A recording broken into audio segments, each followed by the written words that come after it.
بات بڑی واضح ہے. جہاں تک آپ اس سسٹم کی بات کر رہے ہیں, اس سسٹم کو بدلنے کی تو ہم بات کر رہے ہیں. عمران خان صاحب کس چیز کی سزا کاٹ رہے ہیں؟ اچھا عمران خان صاحب پہ تو عمران خان صاحب تو چلیں اسی بات کی سزا کاٹ رہے ہیں کہ وہ مسلم بلاک بنانا چاہتے تھے, اسی بات کی سزا کاٹ رہے ہیں کہ وہ اس سسٹم کو بدلنا چاہتے تھے. آج چلیں تحریک انصاف کیوں میں نشانہ ہے؟ ذرا نشانہ سسٹم میں شامل جو بینیفیشری ان سے بات کر لیں, پھر ایک اور ہیں پیپلز پارٹی, ان کی طرف بڑھ جاتی ہوں. شفیع جان, ناز بلوچ نے جوائن کیا. ناز ذرا بتائیے گا, اب تو کل تک تو یہ تھا جی دوبارہ سے معاملات بہتر ہو جائیں گے, ملاقات بھی ہوئی, ہم نے دیکھا وزیر اعظم اور صدر آصف علی زرداری کی, اور بہت سارے ایشو ڈسکس ہوئے. ظاہر ایک تقاضا بھی تھا بٹ اسٹل ایک اچھا ماحول بن گیا تھا. مگر آج جو بیانات آئے ہیں نواز شریف صاحب کی طرف سے اور مریم نواز صاحبہ کی طرف سے, اس پہ شرجیل صاحب کا تو رد عمل آ گیا ہے. ویسے اوور آل آپ کا کیا کہنا ہے اور پارٹی کا کیا کہنا ہے اس حوالے سے؟ بسم اللہ الرحمن الرحیم. دیکھیں, یہ جو سلسلہ ہے پنجاب حکومت کی جانب سے سندھ حکومت کو کرٹیسائز کرنے کا, مجھے لگتا ہے یہ انسیکیورٹی ہے. اتنی زیادہ انسیکیورٹی ان کو پاکستان پیپلز پارٹی سے ہو گئی ہے کہ کشمیر میں بھی جا کے بجائے کشمیر کی بات کرنے کے اور وہاں کے ایشوز کے ایڈریس کرنے کے, وہاں کے لوگوں کے بنیادی حقوق اور وہاں کے حق حاکمیت کے اوپر بات کرنے کے بجائے وہاں پر بھی سندھ حکومت کے خلاف بات کی گئی. ان کو تو خواب میں بھی پاکستان پیپلز پارٹی اور سندھ حکومت ہی یاد آتا ہے. میرا خیال ہے کہ جو ان کا رویہ ہے, جو ایٹیٹیوڈ ہے, ایک طرف آپ خود کہہ رہی ہیں کہ آپ, یہ ظاہری بات ہے دنیا نے دیکھا وزیر اعظم صاحب جو ہے ان کا رویہ کچھ اور یہاں پہ صوبائی حکومت کا رویہ کچھ اور. تو میرا خیال ہے جو ہیڈ آن ہے کہ ہمارے خلاف نہیں ہے, یہ پیپلز پارٹی کہہ کر یہ اپنی ہی وفاقی حکومت کو ایکچولی کرٹیسائز کرنا چاہ رہے ہیں. یہ اپنی وفاقی حکومت کے خلاف لگ رہے ہیں. جو ان کا ایٹیٹیوڈ ہے, جو ان کا بیہیویئر, دیکھیں ایک طرف ہم اگر اتحادی ہیں, اتحادی ہونا ایک الگ بات ہے, ہماری اپنی ایک آئیڈینٹی ہے, پیپلز پارٹی کی اپنی شناخت ہے, پیپلز پارٹی کی پرنسپل سٹینڈنگ ہے, ویلیوز ہے, پیپلز پارٹی کی قربانیاں ہیں, سٹرگل ہے, جدوجہد ہے. اور میں بار بار یہ بات کہتی ہوں کہ جس پارٹی نے شہید ذوالفقار علی بھٹو کی قربانی دی ہو, جس پارٹی نے شہید محترمہ بینظیر بھٹو کی شہادت دیکھی ہو, جس پارٹی نے اپنے سینکڑوں کارکنوں کی شہادت دیکھی ہو, اس کے ساتھ مقابلہ کرنے کے لیے آپ کو بہت حوصلے کی ضرورت ہے, بہت آپ کو تجربے کی ضرورت ہے. نواز شریف صاحب تو سیدھا سیدھا کہہ رہے ہیں جی مجھے امید نہیں تھی پیپلز پارٹی سے, اور کہ اتنی مخالفت کریں گے, دشمنی میں معاملات تبدیل ہو جائیں گے. آپ کہہ رہی ہیں وہ وزیر اعظم اپنے وفاقی, وہ نام لے کے کہہ رہے ہیں پیپلز پارٹی کا. مریم صاحبہ صوبے کا ذکر کر کے بتا رہی ہیں کہ وہاں کی کوئی ایک سڑک ٹھیک نہیں ہے. ہاں, تو بس یہی مسئلہ ہے نا, بجائے پنجاب کے ایشوز کو ایڈریس کرنے کے, اس وقت پنجاب میں جتنے جو ہے وائلنس اگینسٹ وومن کی تعداد ہے, جو رپورٹس آ رہی ہیں, جو پنجاب کے ایشوز ہیں, جو آپ کی بیڈ گورننس ہے پنجاب کے اندر, جو وہاں آپ نے CTT بنا دیا ہے, جو لوگوں کو خود ہی فیصلہ کر کے جو ہے وہ گولی مار دے, بندے مار دیں, سب کچھ ہو رہا ہے آپ کے پاس. تو آپ جو من چاہ رہا ہے آپ کر رہے ہیں, لیکن وہ جنگل کا قانون آپ نے تو لگا کے رکھا ہے, آپ سے بھی حساب ہوگا, آپ سے بھی حساب ہوگا. آپ نے سدرن پنجاب کو اتنا لاوارث کیوں چھوڑا ہوا ہے, آپ نے ساؤتھ پنجاب کے لوگوں کے حقوق, ان کے رائٹس, ان کے ایشوز کو کیوں ایڈریس آپ نہیں کرتے. تو میرا خیال ہے کہ پنجاب جو ہے وہ صرف لاہور نہیں ہے, پنجاب کے دیگر شہروں کے اوپر بھی, قصور پہ بھی تھوڑی سی نظر ڈال دیں, تھوڑی شیخو پورہ پہ بھی نظر ڈال دیں. مینڈیٹ والی حکومت ہے, فارم 47 کی حکومت ہے, جعلی مینڈیٹ ہے ان کا. ناز, آپ ان باتوں پہ ہاں کہیں گی یا نہ کہیں گی؟ میں صرف ایک بات کہوں گی. دیکھیں میرا خیال ہے کہ بجائے سوال کا جواب دے دیں, اسی میں ایڈ کر دیے گا بات. میں دیکھیں بالکل میں آپ سے یہ کہہ رہی ہوں نا کہ یہ بات تو حقیقت ہے, اور پاکستان پیپلز پارٹی یہ مانتی ہے کہ یہ کڑوا گھونٹ ہم نے پیا تھا, اس لیے کہ جمہوریت جو ہے اس کو آگے بڑھایا جائے, اور مگر ایک تسلسل پارلیمنٹ کا برقرار رہے. لیکن میں صرف اور صرف ایک معصومانہ طریقے سے ان کو یہ کہنا چاہتی ہوں کہ آپ اتنی تنقید پیپلز پارٹی پہ کرتے ہیں, سندھ حکومت پہ کرتے ہیں, آئیے آنے والے انتخابات میں اپنے لیے کینڈیڈیٹس پہلے تلاش کر لیں, کیونکہ آپ کے پاس تو کینڈیڈیٹس بھی سندھ میں نہیں ہوتے, جیتنا تو بہت دور کی بات ہے. ایک MPA, ایک MNA کا مینڈیٹ, اگر یہ جعلی مینڈیٹ رکھتے ہیں ناز, تو آپ ان کے جعلی مینڈیٹ کو کیوں سپورٹ کر رہے ہیں؟ پھر آج آپ یہ کیوں بتا رہے ہیں جعلی مینڈیٹ ہے فارم 47؟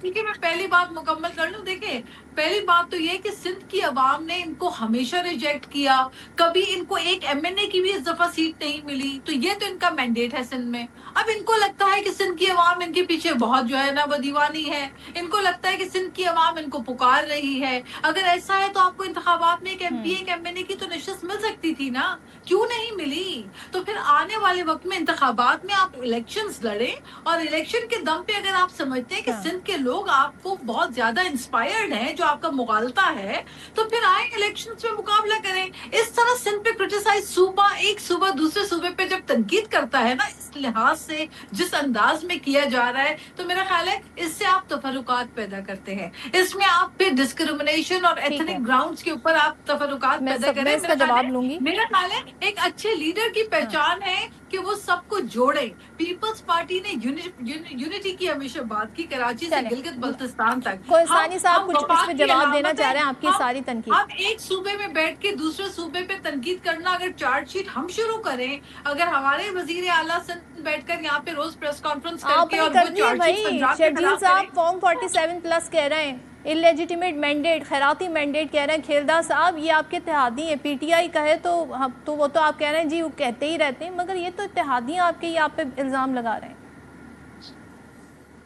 دیکھیں یہ بات شرجیل انعام میمن صاحب اور پیپلز پارٹی کے باقی لیڈران الیکشن کیمپین کے دوران اور یہاں پہ بھی بات کرتے رہے کئی مہینوں سے، مگر کشمیر کی عوام نے ان کو مسترد کیا اس بیانیے کو جو پی ٹی آئی کا بیانیہ ہے، اور ان کی کارکردگی نہیں تھی. اور میں سمجھتا ہوں چیئرمین بلاول بھٹو زرداری صاحب ایک اچھے سیاستدان ہے، ایک پارٹی کے چیئرمین ہیں، مگر وہ کشمیر میں ایک اپنا نیریٹو نہیں دے سکے، کوئی پروگرام نہیں دے سکے. تو اگر عوام نے ان کو مسترد کیا ہے کچھ بڑا دل کر کے، جس طرح ہم نے جی بی میں ہمارے وزیر اعظم شہباز شریف صاحب نے ان کے مینڈیٹ کا احترام کیا اور ان کو مبارکباد دی، ہمیں مبارکباد دے، اور ہمیں امید ہے کہ جو بننے والی حکومت ہے اس میں اپنا اپوزیشن کا جو ان کا کردار ہے وہ ادا کرے، اور مل جل کر آزاد کشمیر کے ترقی اور خوشحالی کے لیے جو مسلم لیگ نون کا پروگرام ہے ہمارے ساتھ، جس طرح یہ مرکز میں بیٹھے ہوئے ہیں وہاں پہ بھی بیٹھ کے میں سمجھتا ہوں اچھی تجاویز دے سکتے ہیں، اچھی اپوزیشن کر سکتے ہیں، اپنا سیاسی رول ادا کر سکتے ہیں، تاکہ وہاں کی محرومیوں کو دور کیا جائے. جو مینڈیٹ کشمیر کے عوام نے پی ایم ایل این کو قائد نواز شریف صاحب کو دیا ہے، وزیر اعلیٰ مریم نواز صاحبہ کی کارکردگی کو مینڈیٹ دیا ہے، ہم اس پہ پورا اتریں گے. آج بھی آپ نے جو دیکھا ہماری نواز شریف صاحب کی قیادت میں جو اجلاس ہوا، اس میں اسی نے یہی بات کی کہ جو ہمارا منشور ہے، جو ہم نے وعدے کیے اس کو پورے کرنے. تو یہ ہے کارکردگی مسلم لیگ نون کی جو ہم آزاد کشمیر میں پورا کرنے جا رہے ہیں، اور انشاءاللہ وہاں پہ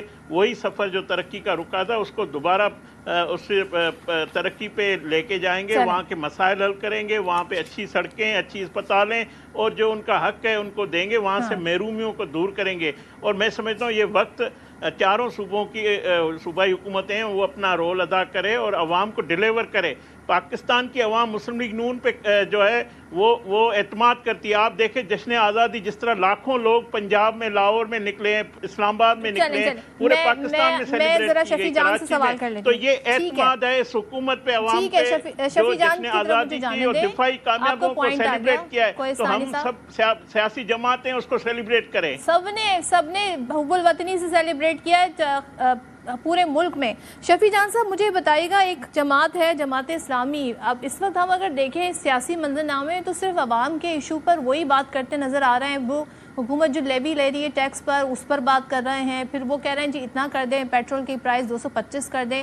آپ لوگ اپنے مسائل، سیاسی مسائل ہیں آپ کے، وہ حل کرنا چاہ رہے ہیں، لیکن جب بات آتی ہے کہ بھائی آپس میں کوارڈینیشن بھی کرنی ہے، وفاق کے ساتھ آپ نے چلنا ہے. خبر ایک ہے، آپ اس کی تصدیق تردید کر دیے گا کہ بھئی عمران خان سے ملاقات نہ کرانے پر کے پی نے وفاق کی ہدایت پر 6.4 ارب روپے دینے سے انکار کر دیا. مجھے بتائیے گا، یہ تو خالصتاً گورننس کے معاملات ہیں نا، آپ کی سیاست، آپ کے قائد کی قید جو ہے وہ ایک الگ ایشو ہے، تو یہ تو چلتے رہنے چاہیے معاملات. اس خبر کی تصدیق کریں گے کہ نہیں؟ صدف صاحبہ شاید آپ کی معلومات کی تھوڑی کمی ہے. دیکھیں یہ اضافی پیسے جو ہیں یہ صوبوں سے مانگے جا رہے تھے، اور ہم نے ڈے 1 سے یہ سٹانس اختیار کیا تھا کہ ہم کسی قسم کے بھی کوئی اضافی پیسے جو ہیں وہ فیڈرل حکومت کو نہیں دیں گے. ہم نے تب بھی یہ بات کی تھی کہ یہ بہت بڑا فیصلہ ہے، یہ فیصلہ عمران خان صاحب سے ملاقات جب تک نہیں ہوتی ہم نہیں لے سکتے. NEC کے اجلاس میں بھی اس پہ بات ہوئی تھی, اور دیگر جو پلیٹ فارم میں جب بھی اس چیز کا ذکر ہوا ہے, CM آفریدی صاحب نے بڑا کلیئر اپنا موقف اختیار کیا ہے کہ جب عمران خان صاحب سے ملاقات ہوگی میں یہ معاملہ عمران خان صاحب کے سامنے رکھوں گا. اگر وہ کہتے ہیں کہ آپ یہ اضافی پیسے فیڈرل حکومت کو دے دیں تو ہم دے دیں گے, اگر وہ کہتے ہیں کہ نہیں دینے تو کسی پھر وہ صورت ہم اضافی نہیں نہیں دیں رہیں گے. گے, میری معلومات میں اضافہ کر دیں, پھر وہ اضافی نہیں رہیں گے اگر وہ ہاں کہہ دیں. اور اگر وہ کہہ دیں جی آپ اس نظام کا حصہ بن جائیں اور آپ قائمہ کمیٹیوں میں چلے جائیں تو وہ اصول بھی وہاں پر ختم ہو جائیں گے, تو پھر اصول کی سیاست کہاں گئی شفیع جان صاحب؟ دیکھیں پہلی بات یہ ہے کہ یہ اضافی پیسے مانگے کیوں جا رہے ہیں. اگر تحریک انصاف نے یا CM آفریدی صاحب نے, دیکھیں جب بھی اس قسم کے فیصلے آتے ہیں, کیا نون لیگ جو ہے وہ نواز شریف سے کنسلٹ نہیں کرتی, کیا پیپلز پارٹی زرداری سے کنسلٹ نہیں کرتی, تو پھر عمران خان کے ٹائم پہ ملاقات کو کیوں روکا گیا؟ دیکھیں اگر اضافی پیسے ان کو چاہیے, اب یہ ایک اور غیر آئینی غیر قانونی اقدام کر رہے ہیں. دیکھیں ہم نے شروع میں کہا کہ ہم پیسے نہیں دیں گے, کچھ لوگوں نے ہمارے خلاف پروپیگیٹ کیا, کچھ بھی لوگرز نے اس کو پروپیگیٹ کیا کہ خیبر پختونخوا نے حامی بھر لی ہے, جبکہ ہم کہہ رہے تھے کہ ہم نے حامی نہیں بھری. اب جب یہ جولائی میں انہوں نے ہمیں قسط دینی تھی تو انہوں نے AGPR کو لیٹر لکھا, اور لیٹر میں یہ موقف اختیار کیا گیا کہ خیبر پختونخوا سے یہ کٹوتی کی جائے. اگر یہ کٹوتی ہوتی ہے تو ہم ہر ایک فورم پہ جائیں گے, ہم ہر فورم پہ اس کو چیلنج کریں گے, ہم احتجاج بھی کریں گے. دیکھیں یہ غیر قانونی اور غیر آئینی اقدام یہ کرنے جا رہے ہیں. اب جہاں تک آپ بات کر رہے ہیں کہ عمران خان صاحب سے اگر وہ حامی بھر لیں تو کیا یہ ٹھیک ہو جائے گا؟ دیکھیں بات بڑی واضح ہے کہ غیر قانونی غیر آئینی نہیں رہیں گے پھر یہ. جی دیکھیں آپ چیزوں کو سمجھ ہی نہیں رہے. دیکھیں فیڈرل پیسے کیسے کاٹ سکتا ہے؟ آئینی طور پہ قانونی طور پہ فیڈرل جو ہے پیسے جو ہے وہ صوبوں کو منتقل کرتے ہیں. اگر کسی صوبے نے اس پہ حامی بری ہے تو صوبہ اس کو واپس پیسے ٹرانسفر کر لیتا ہے. پیسے تو ہمیں ٹرانسفر ہوئے نہیں ہیں, یہ پہلے سے کٹوتی کر رہے ہیں, تو یہ غیر آئینی غیر قانونی ہے. عمران خان صاحب سے جب ملاقات ہوگی, عمران خان صاحب کا مینڈیٹ ہے, لوگوں نے ووٹ عمران خان کو دیا ہے, یہاں پہ حکومت عمران خان صاحب کی وجہ سے قائم ہے. عمران خان صاحب ہمارے لیڈر ہیں, اگر وہ حامی بھرتے ہیں تو بالکل ہم پیسے دیں گے, اگر وہ حامی نہیں بھرتے تو ہم کسی صورت نہیں دیں گے. اب یہاں پہ جمہوری پارٹیاں جو ہوتی ہیں نا, جن کی پارٹیوں میں الیکشن بھی ہو, جیسے کہ ہمارا آئین کہتا ہے, اس میں تو ایک شخص کی رائے نہیں ہوتی, مشاورت سے فیصلے ہوتے ہیں. تو خیر آپ نے میری غلط فہمی جو ہے اس کو کلیئر کر دیا. صدف صاحب شاید آپ بھی پاکستان میں نہیں رہتی, آپ کس جمہوریت کی بات کر رہے ہیں اور کس آئین کی بات کر رہے ہیں جو اس وقت معطل ہے؟ دیکھیں ابھی کوہستانی صاحب نے بات کی کہ یہاں پہ آپ نے دیکھا ہوگا کہ 13 اگست کی رات کو اسلام آباد میں ایک ایونٹ منعقد ہوا جس میں تمام سربراہان موجود تھے, جہاں پہ CM پنجاب موجود تھی, لیکن وہاں پہ کسی اور CM کو دعوت نہیں دی گئی. اس سے کچھ فاصلے پہ CM آفریدی صاحب موجود تھے جو ایک ریلی کو لیڈ کر رہے تھے, جو ایک پروٹیسٹ ریکارڈ کر رہے تھے. ایک CM کو جو ہے وہ پروٹوکول دیا جا رہا تھا اور خیبر پختونخوا کی CM کی گاڑی کو ڈی چوک میں توڑا جا رہا تھا. آپ لوگ کہہ رہے ہیں کہ آفیشل کوئی دعوت نامہ نہیں آیا؟ کوئی دعوت نہیں دی گئی. اگر یہ دعوت دیتی بھی تو شاید تحریک انصاف اس کا حصہ نہ بنتے یا CM آفریدی صاحب وہاں پہ نہ جاتے, لیکن ان کی طرف سے کوئی دعوت نہیں دی گئی. وہاں پہ CM پنجاب کو بلایا گیا. کوہستانی صاحب ویسے یہ آپ جو معاملہ ہے KP اور وفاق والا, یہ فنڈز کی جو بات کر رہے ہیں کہ یہ جو مطالبہ آپ کر رہے ہیں یہ تو غیر آئینی ہے, غیر قانونی ہے, اور یہ اضافی پیسے مانگے جا رہے ہیں. ذرا اسے کلیئر کر دیں کہ وفاق جو ہے, ظاہر وفاق کی اپنی ارننگ کہاں سے ہے, NFC کے تحت ہی جو تمام تر معاملات ہیں وہ لے کر چل رہے ہیں. تو آپ ان کے اس فیصلے سے پر کچھ کامنٹ کرنا چاہیں گے KP گورنمنٹ کے اس فیصلے سے, کیونکہ تصدیق کر دی ہے شفیع جان صاحب نے اس. صدف دیکھیں یہ ہر چیز میں NRO چاہتے ہیں, اور یہ چاہتے ہیں کہ ہم جو ہے حکومت پاکستان کو اپنے مطالبات جو غیر آئینی مطالبات ہے, غیر قانونی مطالبات ہے, بانی PTI کی ملاقات کرنا اور اس کو بہانہ بنا کر, اور یہ ملاقات کئی ملاقات کیسے غیر آئینی غیر قانونی یہ کریں گے. نہیں ملاقات کیسے غیر آئینی غیر قانونی ہے؟ آپ اس پہ کیلداس کوہستانی صاحب 10 سیکنڈ دیجیے گا بڑے بڑے احترام کے ساتھ. آپ صرف یہ بتا دیں کہ جو اضافی پیسے مانگے جا رہے ہیں صوبوں سے, یہ کئی قانونی اور آئین میں یہ موجود ہے؟ یہ آئین اور قانون میں تو موجود نہیں ہے. جو چیزیں قانون میں اور آئین میں موجود ہے, جو فنڈز موجود ہے, اس پہ تو کسی کو اعتراض نہیں ہے. جو آپ اضافی پیسے صوبوں سے مانگ رہے ہیں یہ تو اس کی بات ہو رہی ہے. اگر آپ یہ پیسے ٹرانسفر کیے بغیر کاٹیں گے تو آپ غیر آئینی اور غیر قانونی اقدام کریں گے. یہ جی کھیلداس صاحب تو آپ مجھے بتائیں کہ آپ جو متعلقہ فورم تھا جہاں پہ یہ بات طے ہوئی تھی وہاں پہ آپ نے اوکے کر کے آئے تھے اور آپ نے طے کیا تھا کہ ہم نے کوئی اوکے نہیں کیا تھا، ہم نے کوئی طے نہیں کیا تھا. آپ یہاں پہ جھوٹ بول رہے ہیں، آپ غلط بیانی کر رہے ہیں. ڈے 1 سے ہماری یہ سٹینڈنگ ہے کہ جب تک عمران خان سے ملاقات نہیں ہوتی. اب سن لیں آپ نے الزام لگائے. اب سن لیں آپ نے ہم نے ڈے 1 پہ ہماری یہ سٹینڈنگ تھی، یہ سٹانس تھا کہ جب تک عمران خان صاحب سے ملاقات نہیں ہوتی یہ پیسے ہم فیڈرل حکومت کو نہیں دیں گے. یہ فیڈرل حکومت جو ہے لیجیٹیمیٹ ہی نہیں ہے. ہم خان صاحب سے ملاقات کریں گے، یہ صوبے کی بات ہے، یہ معاملہ ان کے سامنے رکھیں گے. اگر وہ حامی برتے ہیں تو بالکل ہم پیسے دیں گے، اگر نہیں برتے تو کس طرح پیسے دے دیے جائیں گے. کھیلدار صاحب آپ کمپلیٹ کرنا چاہتے ہیں، کرنے کے میرا ناز سے سوال ہے. جی دیکھیں یہ جوڑ رہے ہیں اس فیصلے کو عمران خان کی ملاقات سے. تو یہ عمران خان کی ملاقات کوئی حکومت ان کو انشور نہیں کرے گی. وہ ایک قانونی معاملہ ہے، وہ جو جیل سپریڈنٹ ہے ان کا معاملہ ہے. اس کو آپ اب جوڑ رہے ہیں تو اس سے کوئی فرق نہیں پڑے گا. میں سمجھتا ہوں یہ دیکھیں میری بات سنیں. آپ نے مجھے کہا، میں نے آپ کو کمپلیٹ کرنے دیا. آپ 14 اگست یہ 14 اگست قومی دن ہے. پاکستان 25 کروڑ عوام کی آزادی کا دن ہے، سب سیلیبریٹ کرتے ہیں. آپ 13 تاریخ کو اس ملک میں اسلام آباد میں انتشار کے لیے نکلے اور عوام نے آپ کو مسترد کیا.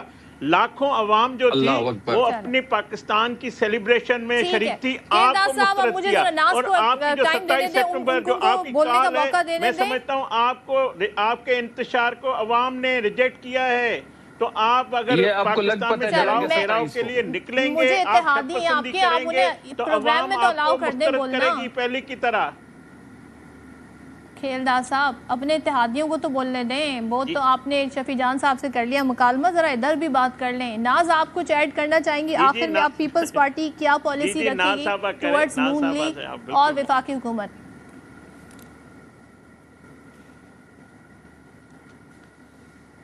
جی دیکھیں، بات یہ ہے کہ پیپلز پارٹی نے تو صوبائی حکومت نے سندھ کی ہمیشہ ہم نے بڑے پن کا مظاہرہ کیا، ہم نے ہمیشہ بڑے دل کا مظاہرہ کیا.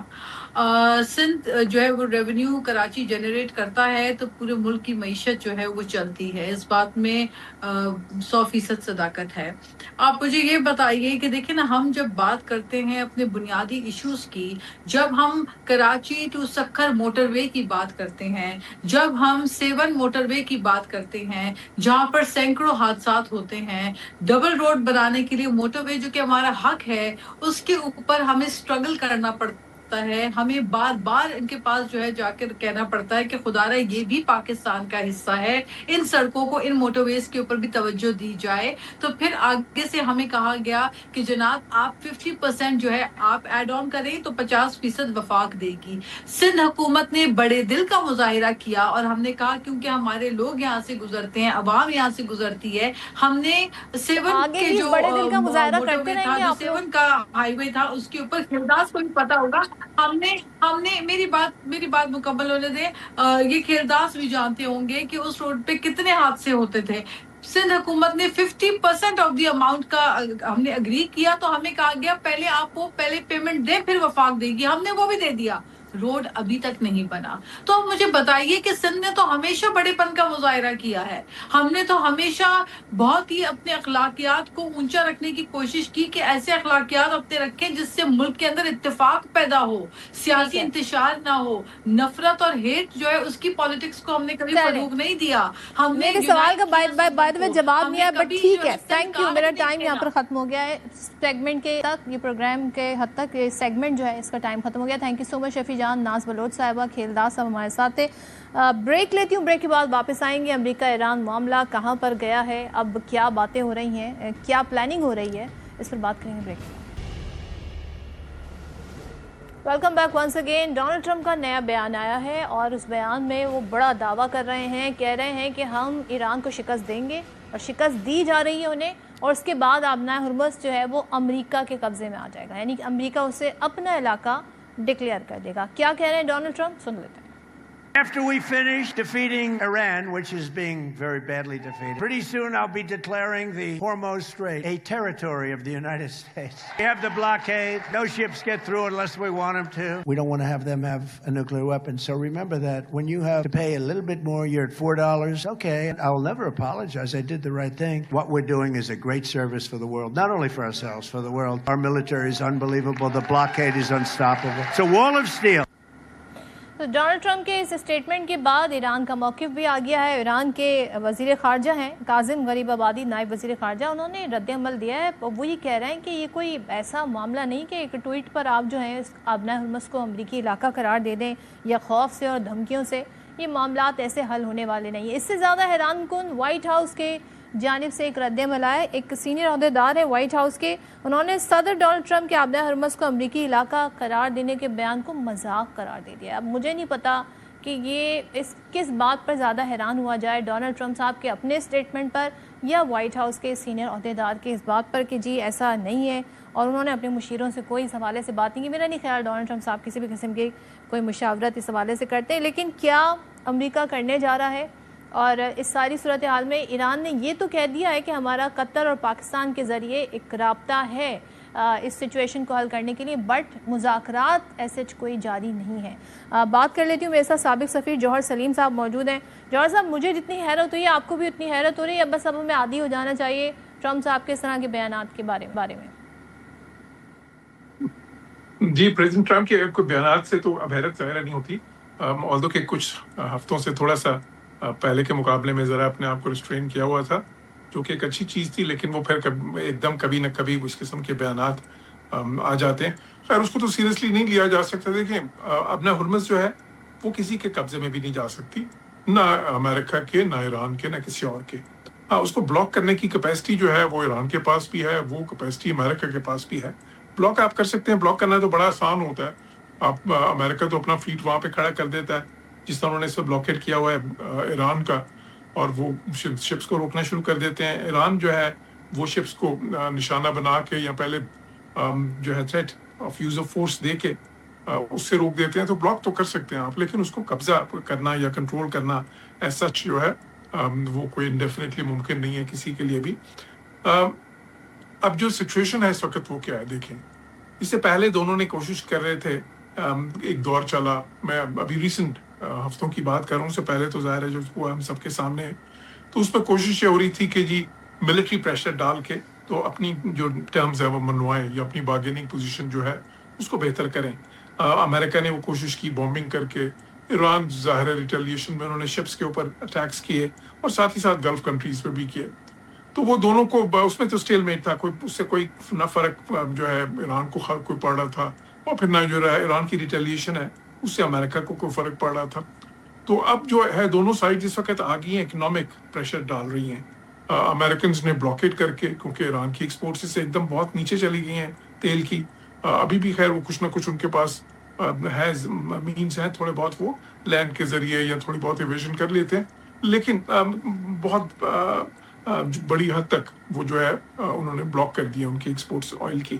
دوسری طرف ایران نے بھی اپنے ہرمز کو بلاک کر دیا، تو وہاں سے بھی ظاہر ہے کہ کوئی ٹریفک نہیں گزر رہی. جو پہلے گزر رہی تھی وہ بالکل ہی اس وقت جو ہے رک گئی ہے ساری. تو اب دیکھنا کوشش، دونوں کی کوشش یہ ہے کہ جی اچھا جی دوسرا بلنک کرے. لیکن جو حقیقت ہے وہ یہ کہ دیکھیں ٹرمپ کو اتنا زیادہ فرق نہیں پڑتا اس سے. امریکہ تو خود نیٹ ایکسپورٹر ہے تیل، بلکہ دنیا میں سب سے بڑا ایکسپورٹر تیل کا وہ ہے، سب سے زیادہ پروڈکشن بھی ادھر ہی ہے. جو باقی تو جو دوسرے ممالک ہیں ان سے جے ڈی وینس کا یہ بیان بھی ہمیں نہیں بھولنا چاہیے، جس میں وہ کہہ رہے ہیں ہم چاہتے ہیں امریکہ میں آئل پرائز جو ہیں وہ کم سے کم سطح پر رہیں، اور ساتھ میں وہ کہہ رہے ہیں ہم یہ نہیں چاہتے کہ جوہری ہتھیار حاصل کر لے ایران، بٹ اپنے ملک کے حوالے سے ان کا کنسرن میں پہلی بار دیکھ رہی ہوں جس کا اظہار جے ڈی وینس کر رہے ہیں. جی بالکل، دیکھیں ظاہر ہے کہ وہ نہیں چاہیں گے کہ بہت ہی اوپر چلی جائیں ان کے، کیونکہ دیکھیں فائدہ ہو رہا ہے آئل کمپنیز کو. امریکہ ویسے تو وہ امپورٹ نہیں کرتے، تو برینٹ کروڈ کی پرائس سے ان کو فرق نہیں پڑنا چاہیے، لیکن کیونکہ وہاں پہ تو ظاہر ہے سارا پرائیویٹ سیکٹر اوپن ہے بالکل، تو جو برینٹ کروڈ کی پرائس ہے اس کے حساب سے وہ قیمتیں بڑھا دیتے ہیں. دوسری طرف جو باقی ملکوں کو فرق پڑ رہا ہے اس میں بھی اتنا زیادہ نہیں ہوا جتنا کہ ایران ایکسپیکٹ کر رہا تھا کہ قیمتیں 120 پہ 150 تک چلی جائیں. تو ابھی بھی دیکھیں کوئی $88